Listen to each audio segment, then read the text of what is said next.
selamat datang kembali di mata kuliah Etika Profesi ya. Nah, kali ini kita akan membahas tentang kode etik hakim. Nah, jadi di dalam melakukan tugasnya, hakim itu terikat pada kode etik. Nah, jadi kode etik ini diatur di dalam peraturan bersama Mahkamah Agung dan Komisi Yudisial tentang panduan penegakan kode etik hakim dan pedoman perilaku hakim. Nah, untuk lebih jelasnya, ini akan disampaikan oleh seorang praktisi ya, hakim di Pengadilan Negeri Bungo, namanya Pak Dwi Darmawan. Mari kita dengarkan penjelasan dari beliau. Assalamualaikum warahmatullahi wabarakatuh. Selamat pagi mahasiswa sekalian. Perkenalkan, nama saya Dwi Putra Darmawan. Saya merupakan salah satu hakim di Pengadilan Negeri Muarabungo, dan juga saya merupakan salah satu tenaga pengajar di Universitas Muarabungo dalam mata kuliah Hukum Acara Pidana dan Sistem Peradilan Pidana Indonesia.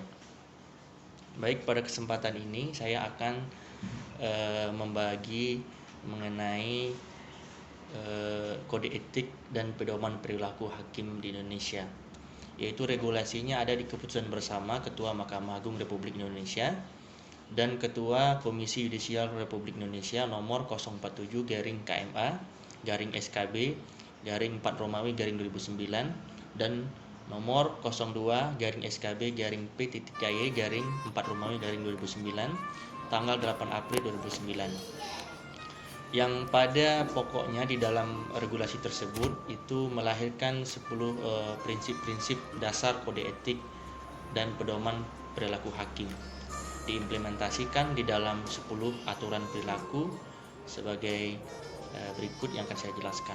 Yang pertama yaitu berlaku adil. Adil itu adalah bagaimana seorang hakim itu dapat menempatkan sesuatu pada tempatnya atau memberikan sesuatu kepada haknya ya, atau yang berhak terhadap sesuatu tersebut. Itu yang bisa dikatakan adil. Nah, adil ini juga harus diimplementasikan oleh hakim, tidak hanya dalam putusannya saja, tetapi juga dalam proses persidangan itu sendiri. Misalnya seorang penggugat diberikan haknya untuk mengajukan saksi-saksi, begitupun sebaliknya si tergugat juga diberikan hak untuk mengajukan saksi-saksi ataupun sebagainya. Nah, adil ini sangat penting sekali. Kenapa dia di nomor 1?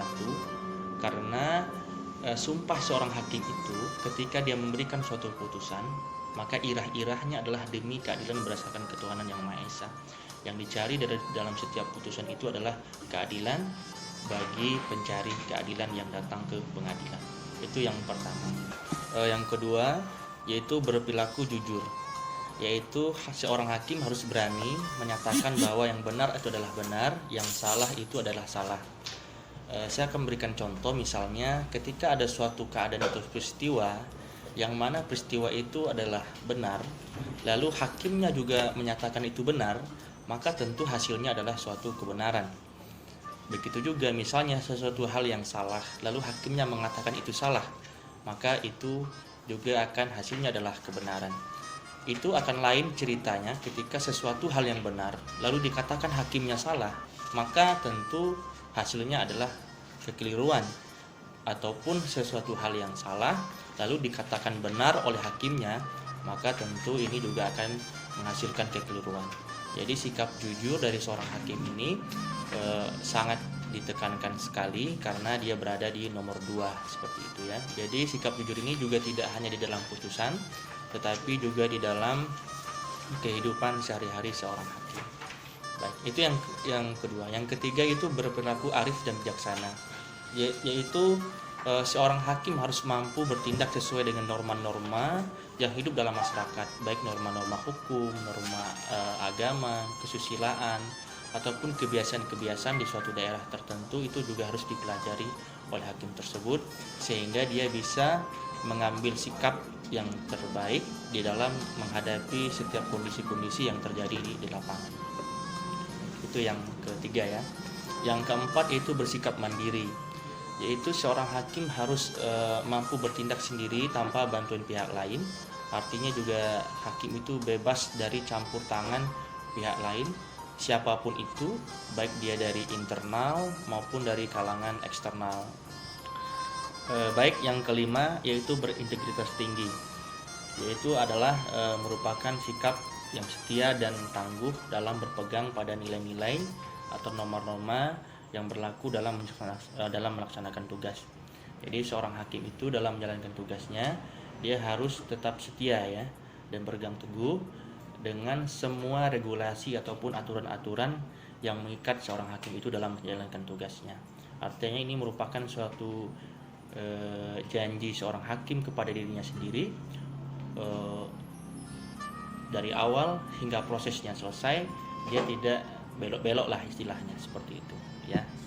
Nah, dan di sini setiap hakim di Indonesia ketika dia telah disumpah menjadi seorang hakim, maka dia akan membacakan fakta integritas.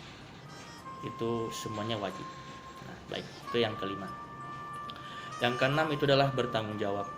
Bertanggung jawab adalah kesediaan dan keberanian untuk melaksanakan semua tugas dan wewenang sebaik mungkin, serta bersedia bertanggung jawab segala akibat atas pelaksanaan tugas dan wewenang tersebut.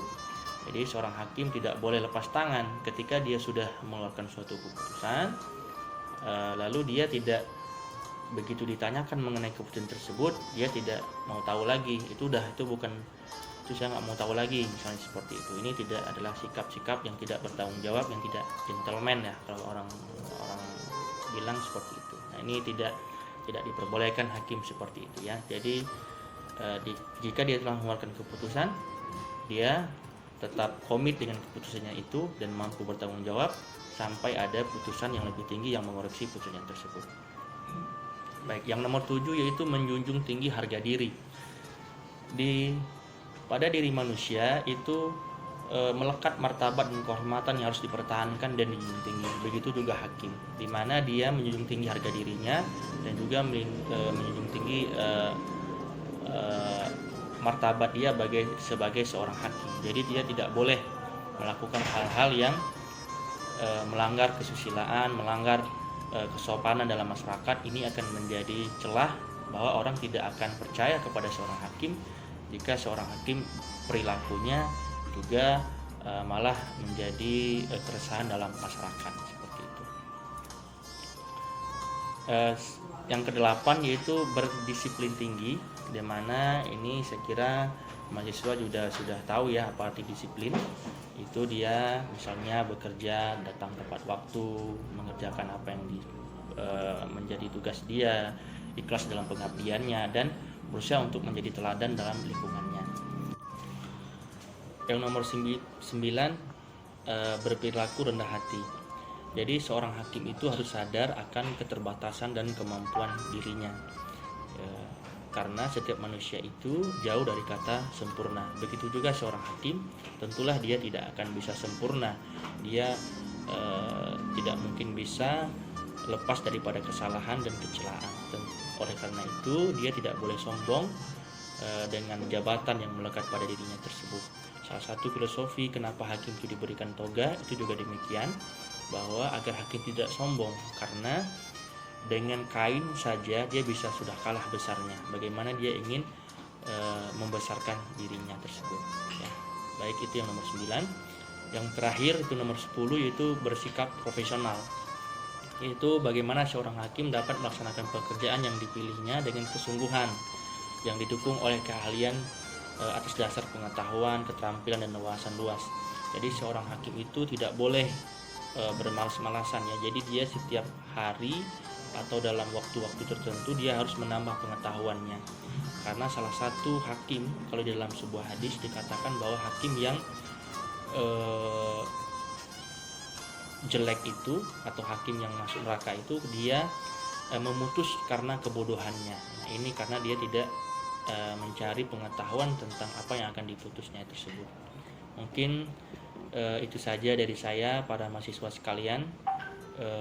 Mungkin biar lebih jelasnya saya boleh kepada para mahasiswa untuk mendownload di websitenya Mahkamah Agung atau di websitenya Komisi Yudisial tentang keputusan bersama, kode etik, dan pedoman perilaku hakim Indonesia. Itu saja dari saya, mohon maaf atas segala kekurangan. Wassalamualaikum warahmatullahi wabarakatuh.